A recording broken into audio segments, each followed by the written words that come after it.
Call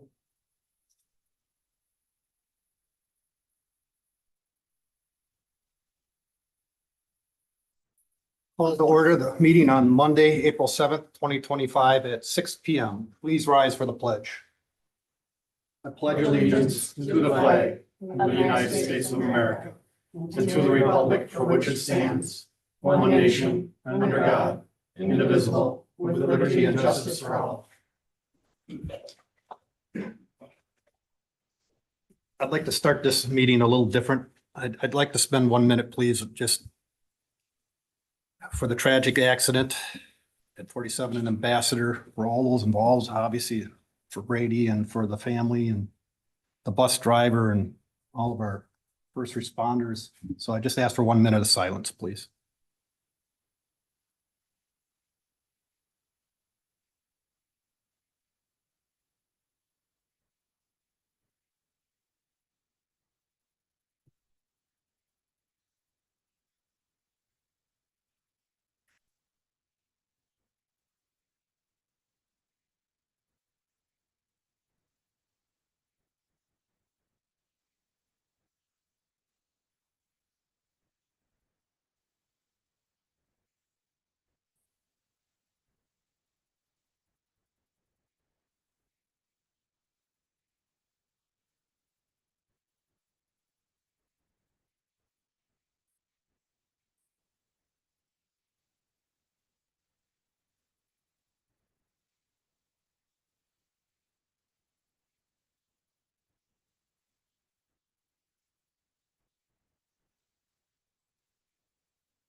Roll call, please, Jenny.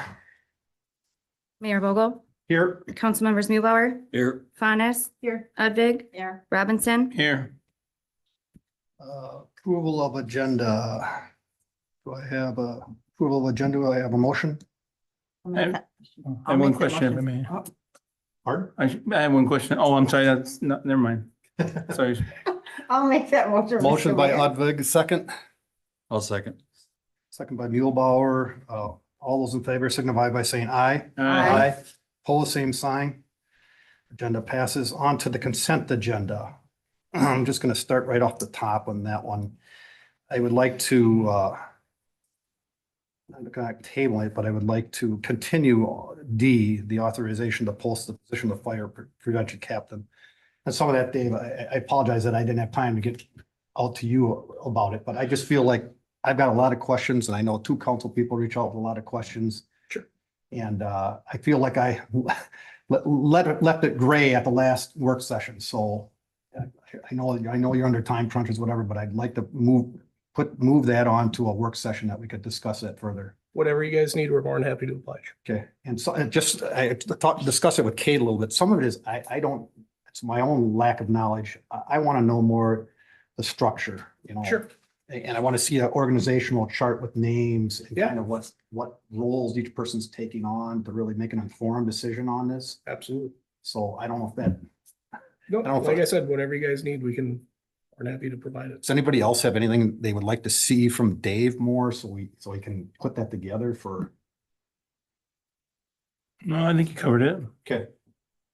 So thanks. So I'd like to continue D. I don't know.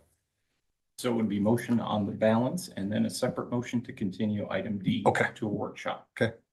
Anybody else have anything else on consent agenda they'd like to discuss? I have a question for Jenny on J, the permit, gambling permit. What type of gambling is it? Pull tabs, a one-time shot? It doesn't say, and unless I overlooked it in the two different pieces of paper there. So a premise permit is allowing them to host gambling. So each business needs to have an organization that actually is able to host gambling.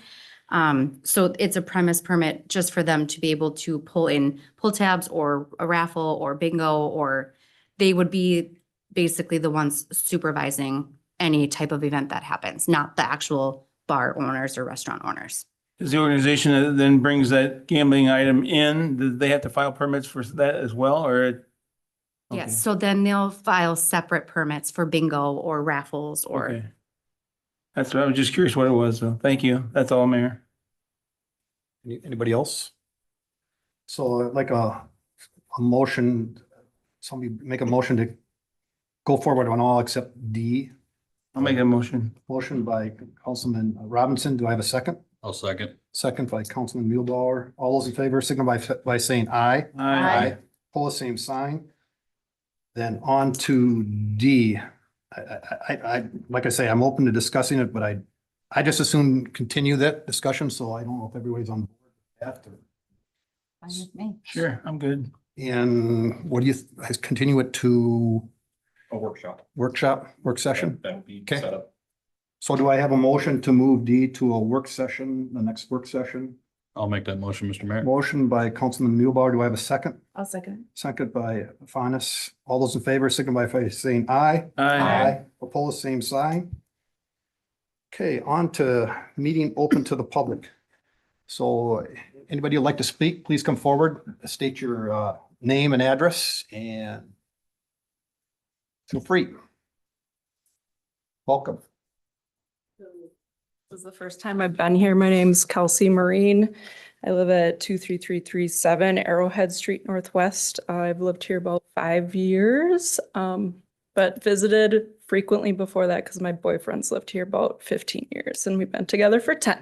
So I am here today just remembering in 2018 the kids that were mowed down in that crosswalk on 47.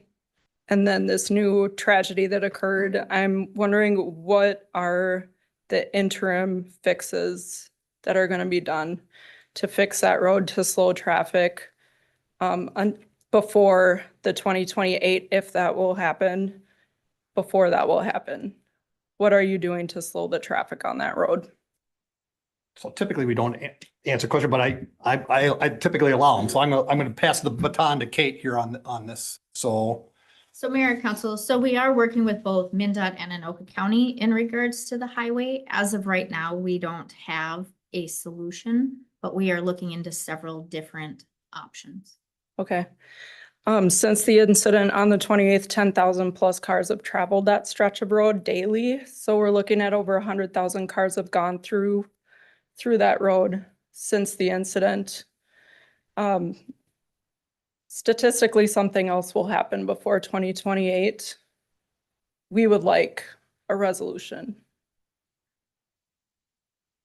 real quick, I know WSEB is talking about a one-time trying, what was that? So Mayor and Council, so the state and WSB have discussed a potential interim demonstration project, but what that looks like or what that is has not. So that it isn't something I can point to saying this is what they're considering. But they are looking to see if there is a temporary solution while we wait for our long-term fix. So WSB is our engineer, one of the engineers. With the state, so Okay. hopefully they're aware, obviously, that we want to try and do something prior to the hopeful date of 28, 29. So they have talked to Kate about, they've got some ideas in mind, but we haven't seen them yet, so.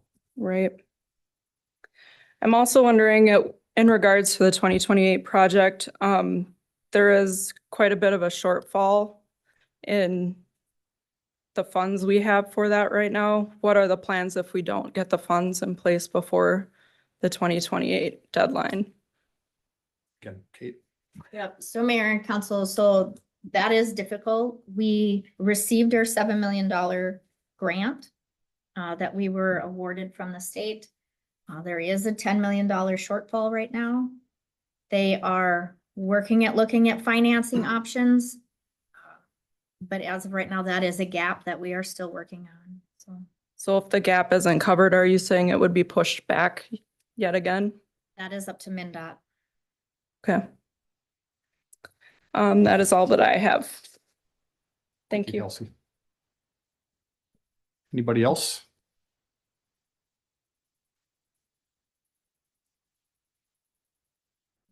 Good evening, Mayor and Council, staff. Most of you guys know me. My name's Mike Roger. I reside at 2770 232nd Lane Northwest. I've been a resident of St. Francis for 25 years. Been visiting this town since I was knee-high to a grasshopper.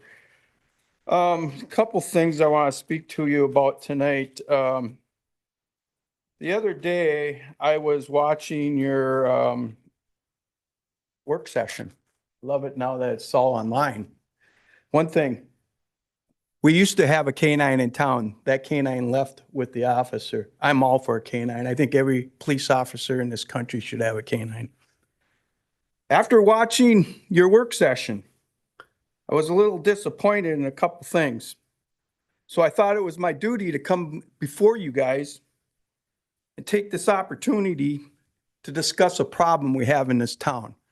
But keep in mind, with every problem, there is an opportunity. I was taught by that by some very influential people. Our problem, the 25% water increase. What is that going to do? It's going to affect every single one of us, everyone. You that are on well and septic, don't think it's not going to affect you because you don't think Bob King's not going to add that onto his groceries. You don't think that the school district's going to say, hey, we need more money, our water rates went up. What are you going to do when City Hall, the fire department, and all the city facilities have got a 25% increase? Somebody's got to pay it. It's going to be all of us, everyone in this room. We have an opportunity to fix this problem. That opportunity sits across the street. I was also one that was against TIF. I worked for one of the largest developers in the country, and almost every project they had was TIF. TIF is misconstrued. Everyone thinks that we're doing a handout. Think of it as planting a seed. I know you garden, Amy. Think of it as planting a seed. You put that seed in the ground, it sprouts. In months, it becomes frutaceous, and you pick off of that vine and you get produce from it. So, before you guys say no to the TIF money, especially the ones that said, we don't know nothing about it, we're going to vote no. Take the time, do the due diligence for everybody in this city and find out what TIF is really about. I'll give you an example. TIF is a tool. It's a tool to help cities address blight, promote neighborhood stability. Let me say that again. Promote neighborhood stability. By raising these water rates by 25%, you're going to ask some of these citizens in this town to choose between taking their meds or paying their water bill. You're going to choose to not promote development in this town. Do you think anybody's going to go down to the Rum River Inn and buy it and look at the water rates in this town? We have some of the highest that already are, but we have an opportunity. Remember that. We have an opportunity to stop the hemorrhaging. Don't look at this TIF as a bad thing. Look at it as an opportunity to stop the bleeding in this town. Once again, if you have questions, give me a call. I've talked to many in the industry, developers, builders. Their projects are being put on hold right now. They're pushing them off. And that's because of the uncertainty that's going on right now.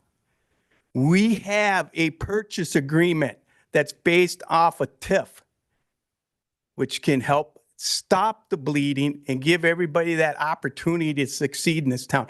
You guys right here, you have something, you have the opportunity to make something great, and you're looking at it through rose-colored glasses. Do everybody in this town the due diligence to look what TIF actually does. It's very, very misconstruing what's out there. I'm with Joe. I don't like TIF. I never did until I actually sat down with some of these hires up in the industry, and they showed me what TIF does. You can take an area, Lake Street, the Sears building, that was all TIF money. Look what it did. It redeveloped the whole area. It's booming now. The Ford plant, St. Paul, same deal. Go take a view on it. It's beautiful. We got an opportunity to make something beautiful. This place here, we made something beautiful. Let's keep it up. Approve the TIF. Thank you. Thank you, Mike. Just my only comment to it is just, I'd love to talk to you, so I'll get a hold of you or you get a hold of me, whatever, but just so you know, I pretty much understand TIF, but I have an open mind about it. So I'm just gonna let you know. So I'm meeting with North Shore developers here this Friday with Councilman Robinson. And just so everybody knows, and the people watching this, I am the president of the EDA. I've sat on this board. I've denied TIF in this town. I said from day one, when I took that oath, I would never, ever sell anybody in this town short to a company that didn't have a solid business plan. North Shore's got a solid business plan. Like I said, I've talked to many in the industry. I spent 30 years in the trades. I talked to many in the industry. They're solid. They're absolutely solid. Maybe they'll come in and do something with the old county garage land. Maybe they'll do something with that corner. But if we're not open to work with these people, they're not coming here to work with us. That's plain and simple.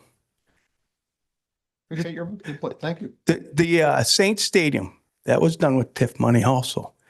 So something to think about.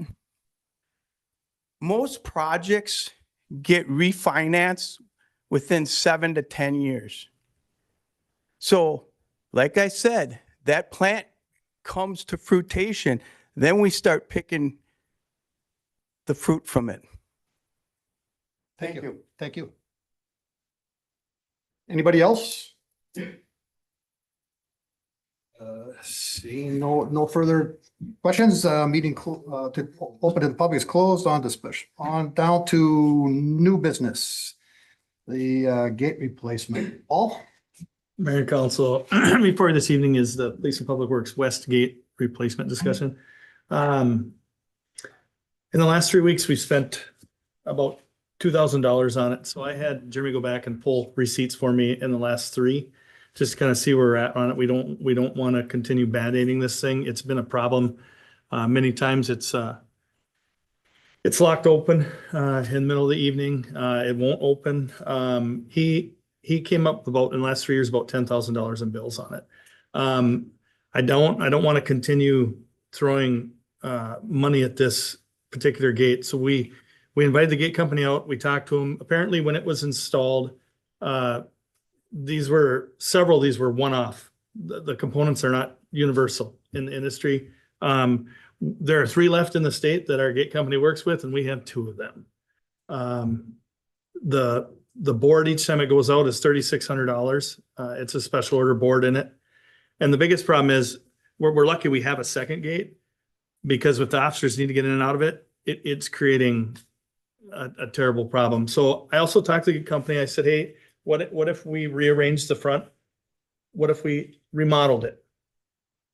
If we remodel it, that opening is too big. There isn't a slider gate that will actually span that distance. And that the most reasonable repair or remodel is using the current footings and all the electrical, the camera, everything that's there already. And then just to remodel the 2 units that actually open and close it. And if anyone has any other questions, I can ask for them tonight. I know it's expensive. Questions, Joe? I would just hope that the new gate is going to be more universal and easier to maintain. That's something about where I looked at. So, But no, I understand it. It's disappointing when you see things like that, but unfortunately it happens.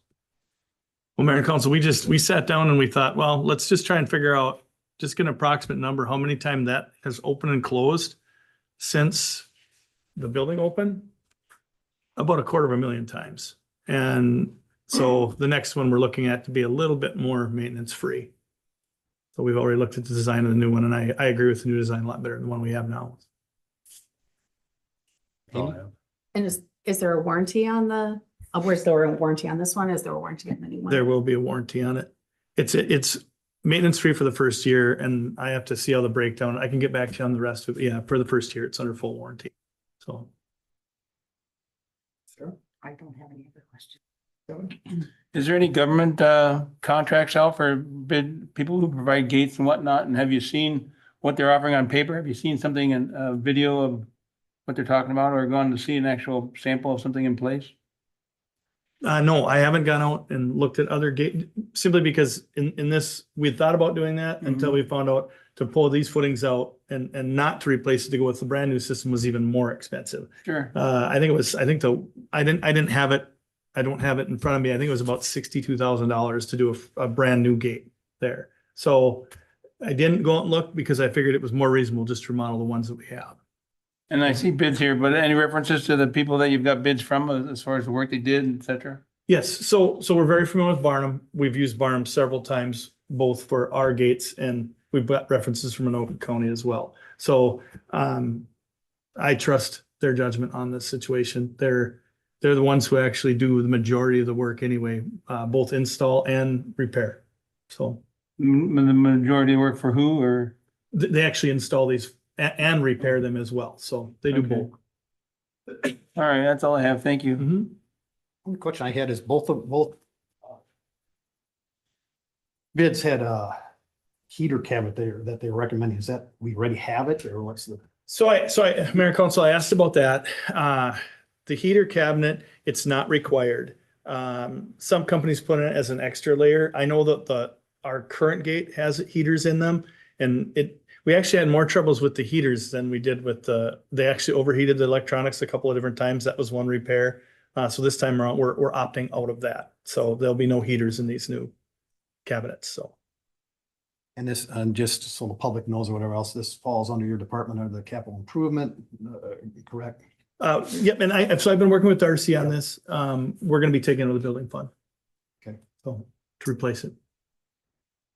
Any other questions?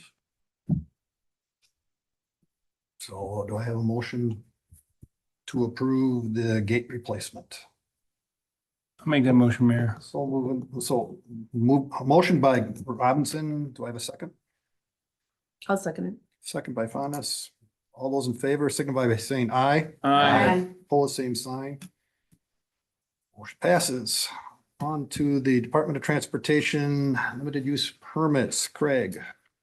Mr. Mayor, item 9B is, has to do with the limited use permits we currently have with MnDOT.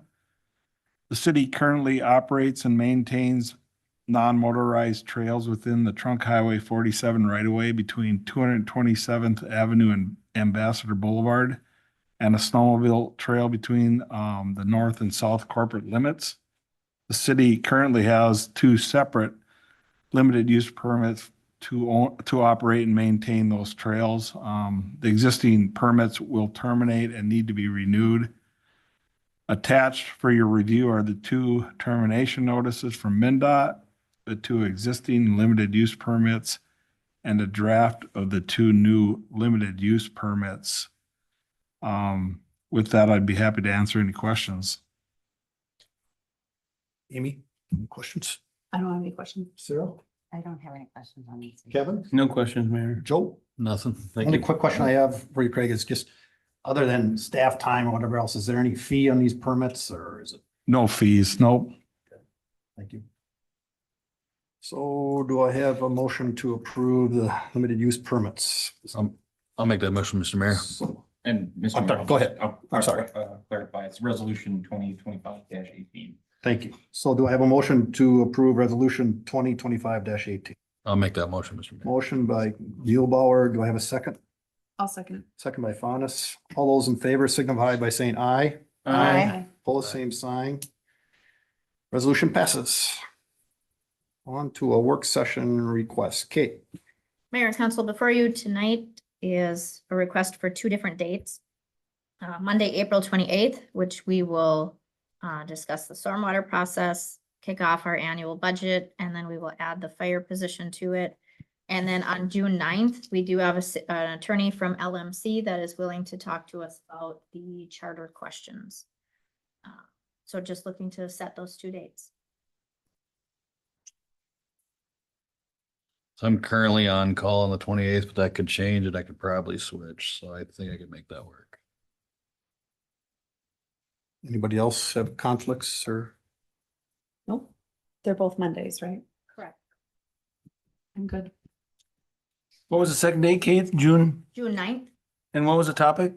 That's when I've got the LMC attorney here to discuss the charter. Oh, all right. All right. No, I'm good there. Sarah? Yeah, I can, I can make, the April one's gonna be tough, but I can make it work. Thank you. I think we got the go on that. Okay, thank you. Meeting open to the public again. If anybody'd like to speak again, Mike, you want to speak again? You want me to speak again?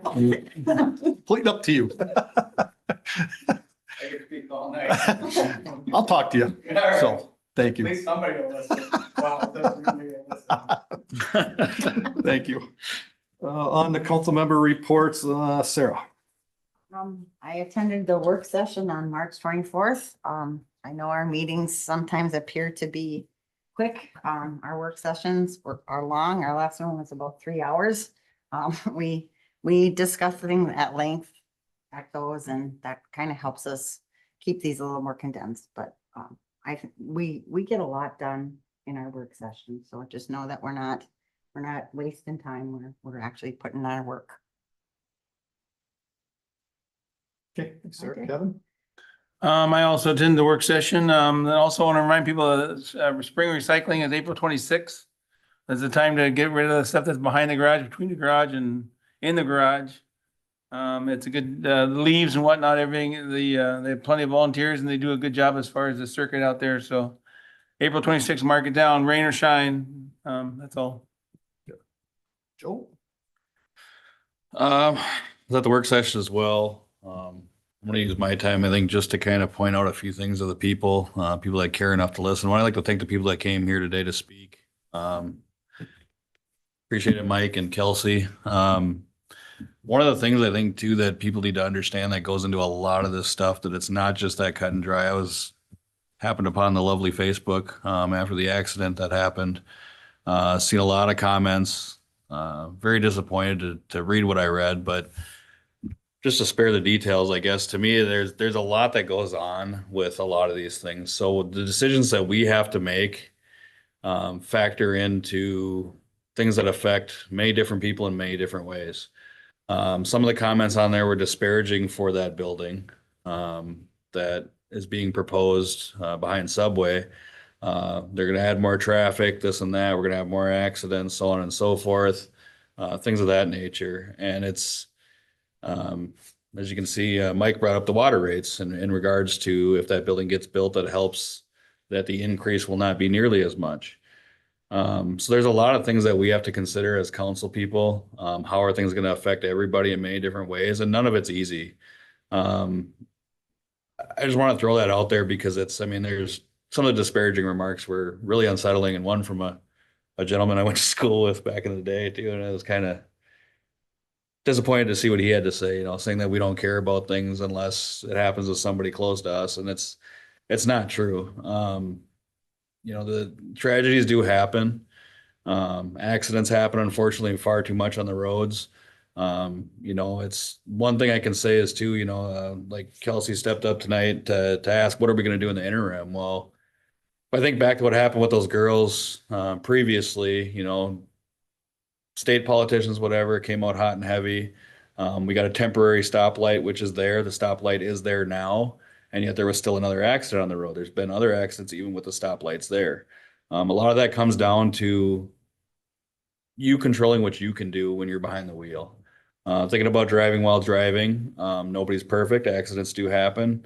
I don't blame anybody for what happened. I have no idea how that investigation is going to come out or where it's at, but my heart goes out to everybody involved and to our responders that had to respond to those things.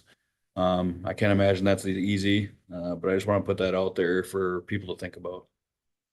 That's all I have. Thank you, Joe. Amy?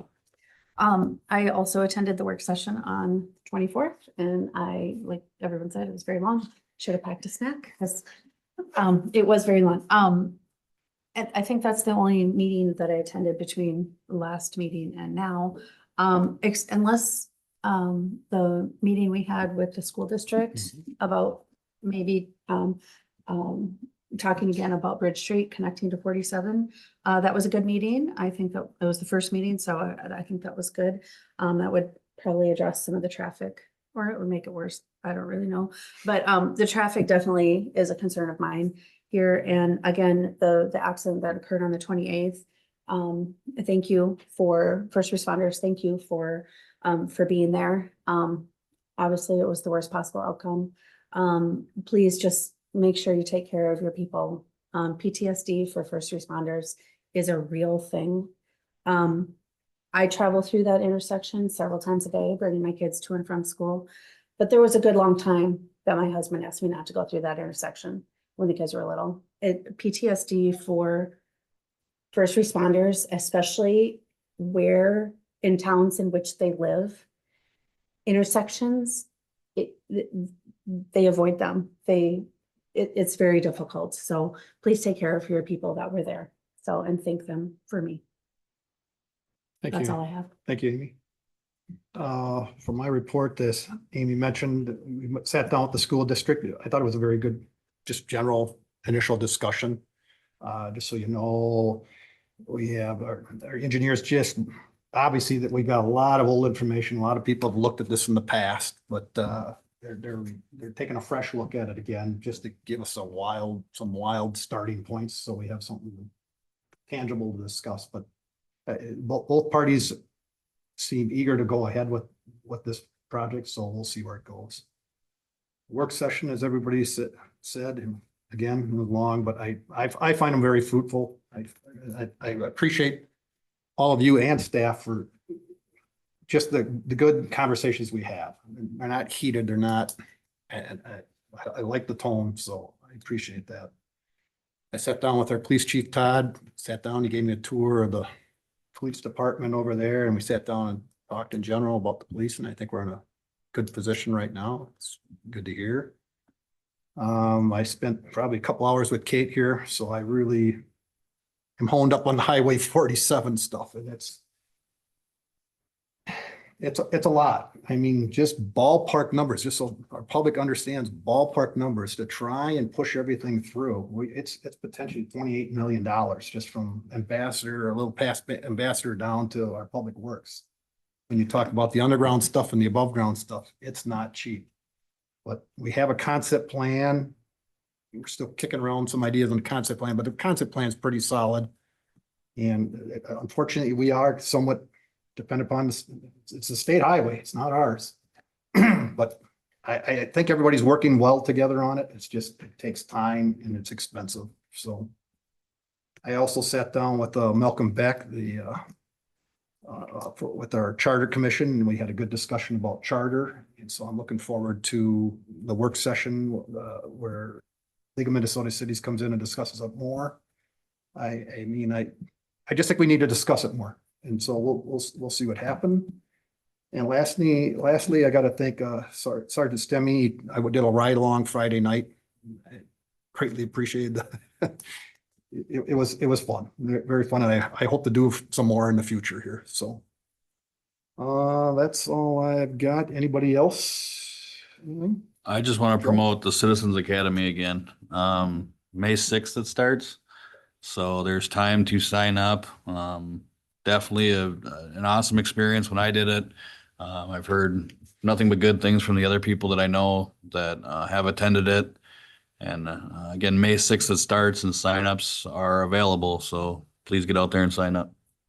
And on that note, too, Chief has informed me, I mean, obviously there's a limited number you can do, but he encourages ride-alongs with people, so our citizens, so you understand and know and see firsthand what our police do. And little joke between me and Sergeant Stemme, he says every time he does a ride-along, it's pretty quiet, and it was pretty quiet. So there's another, if you want to reduce the numbers of crime, just do a ride-along. So Every night. that's all I've got. Anybody else?